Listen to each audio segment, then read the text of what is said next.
So something just told me I should just also do NQ just for the sake of clarity.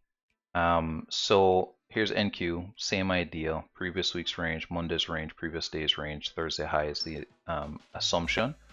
And we're using previous day's ranges to kind of kick off which profile could potentially be in play.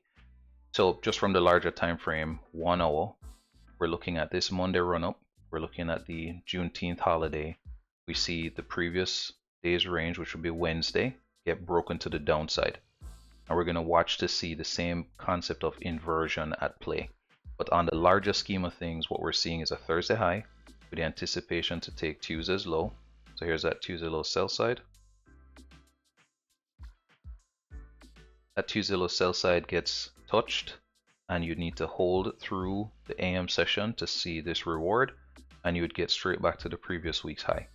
Now again, Monday's range is very crucial and critical, so when we look at ranges, we also need to factor in their halfway point, their midway point.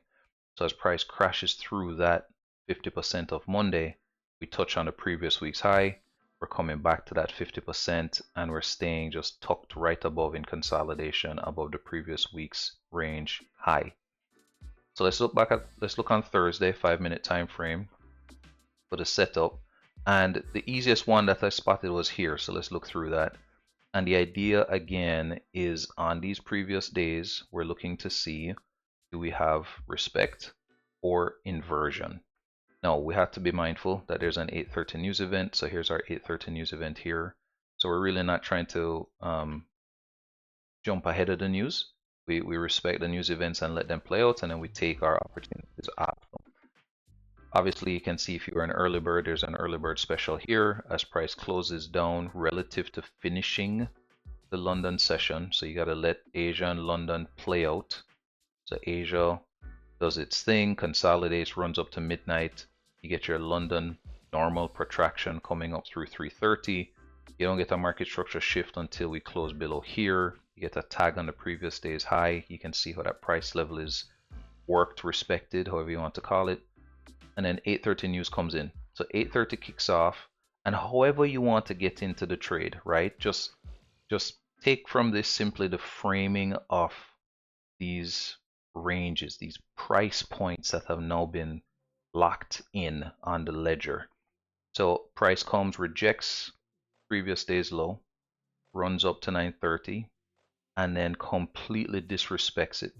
When it disrespects it like this, then obviously you're bearish, right? Like you're looking bearish. We have a retrace, and look at how price will respect this area that is the previous day's low.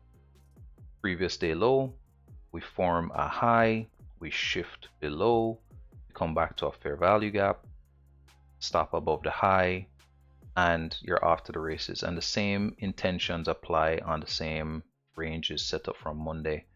Break Monday's 50%, tag to the previous week's high right on the button. You can see the holding of price below that 50% level like it wants to remain bearish. The weekly profile is calling for it to be bearish.